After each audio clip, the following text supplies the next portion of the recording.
वो है electron negativity. Electron negativity क्या होती है यार, जब दो कंपाउंड्स कंबाइंड हो जाते हैं, जब दो कंपाउंड्स कंबाइंड हो जाते हैं तो उसके बीच में जो इलेक्ट्रॉन्स होते हैं, बॉन्ड जो बनता है उसमें कुछ इलेक्ट्रॉन्स होते हैं, तो ज्यादातर जो उन इलेक्ट्रॉन्स को खींच लेता है वो ज्यादातर इलेक्ट्रॉन नेगेटिव हो जाता है, और जो कम खींच पाता है उसे हम लेस इलेक्ट्रोनेगेटिव कहते हैं।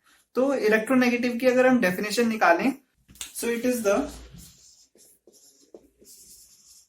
Tendency of an atom. Tendency का मतलब होता है कैपेबिलिटी, ठीक है ना, कि वो कितना कुछ कर सकता है। तो tendency means capability of an atom. एक एटम की जो होती है कैपेबिलिटी होती है कि वो कितने इलेक्ट्रॉन्स अट्रैक्ट कर सकता है व्हेन, जब it is in a combined state, right. जब वो एक कंबाइंड स्टेट में, स्टेट कंबाइंड स्टेट मतलब HCl, ठीक है। इन दोनों के बीच में अगर एक बॉन्ड बना हुआ है और इसमें अगर कुछ इलेक्ट्रॉन्स है, तो जितने इलेक्ट्रॉन्स H खींच सकता है और जितने इलेक्ट्रॉन Cl खींच सकता है, ये इनकी दोनों की इलेक्ट्रॉन नेगेटिविटी है, ठीक है, इलेक्ट्रॉन नेगेटिविटी है। अब देखो ये जो आयनिक बॉन्ड होता है,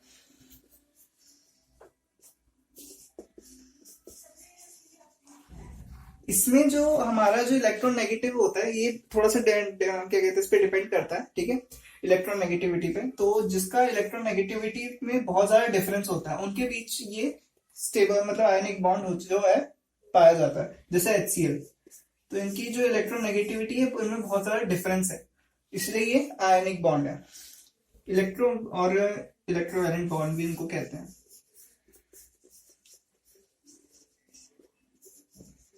दूसरे तरीके का बॉन्ड होता है यार हमारा कोवैलेंट बॉन्ड।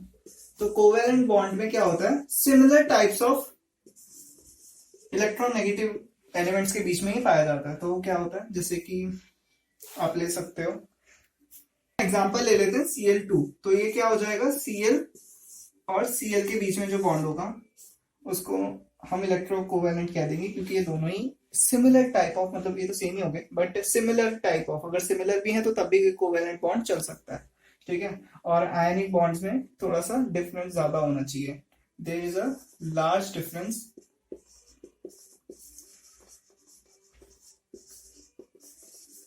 ठीक है, and there is a small difference, ठीक है।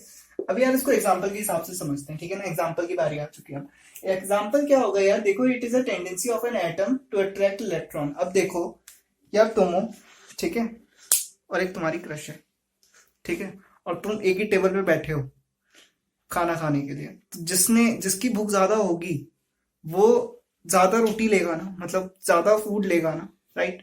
तो जो ज्यादा फूड ले रहा है, तो या फिर वो ज्यादा जितनी उसकी भूख है, ठीक है ना, तो उस भूख का नाम इलेक्ट्रॉन नेगेटिविटी है, राइट।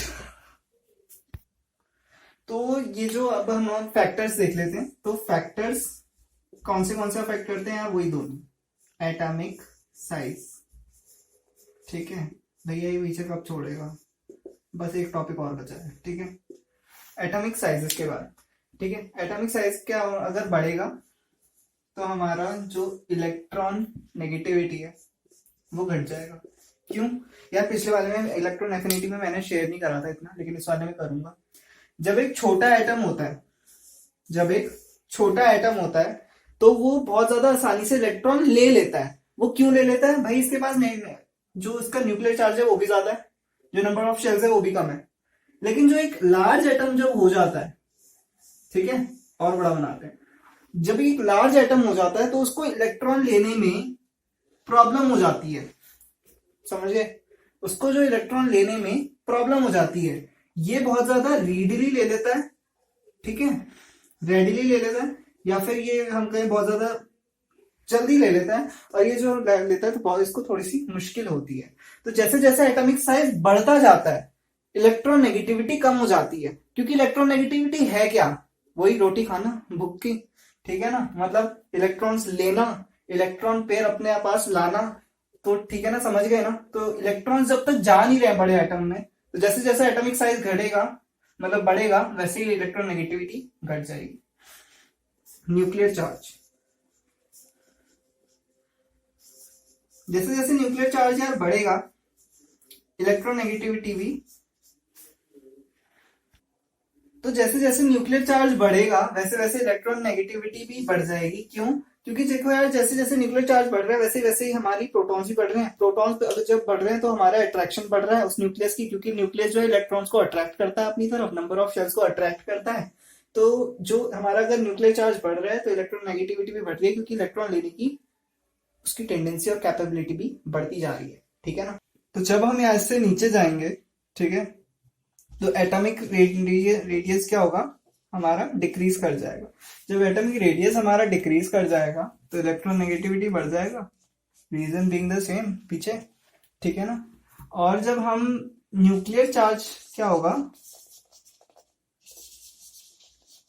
हमारा इंक्रीज करेगा तो इलेक्ट्रोनेगेटिविटी भी इंक्रीज करेगी। तो रिजल्ट क्या आया, जब दोनों पार्ट में इलेक्ट्रोनेगेटिविटी इंक्रीज कर रही है तो इलेक्ट्रोनेगेटिविटी इंक्रीज ही करती रहेगी।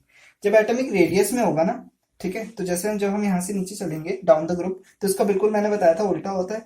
तो यहाँ पर क्या होता है, एटॉमिक रेडियस हमेशा बढ़ती रहती है। जब एटॉमिक रेडियस बढ़ती है तो इलेक्ट्रोनेगेटिविटी क्या होगी, घट जाएगी।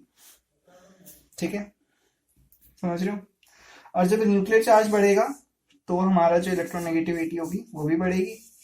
तो इसमें कौन सा कैरेक्टर डोमिनेट कर जाएगा, ये वाला। ठीक है, एटॉमिक रेडियस हमेशा डोमिनेट कर जाता है, तो इसलिए इसमें इलेक्ट्रोनेगेटिविटी जो होगी हमारी घट जाएगी। तो यार जो हमारा सबसे ज्यादा इलेक्ट्रोनेगेटिव एलिमेंट जो होता है वो होता है फ्लोरीन। ठीक है, तो फ्लोरीन हमारा सबसे ज्यादा इलेक्ट्रोनेगेटिव होता है। ठीक है, और ऐसे तो इसलिए होता है क्योंकि वो सबसे ज्यादा इलेक्ट्रॉन से होता है अट्रैक्ट कर लेता है। और सीजियम हमारा सबसे ज्यादा लीस्ट अट्रैक्टिव होता है इलेक्ट्रॉन्स का, तो इसलिए वो लीस्ट इलेक्ट्रोनेगेटिव होता है। ठीक है ना? जिसने इलेक्ट्रॉन ज्यादा अपने कैप्चर कर लिए वो सबसे ज्यादा इलेक्ट्रॉन नेगेटिव है। ठीक है,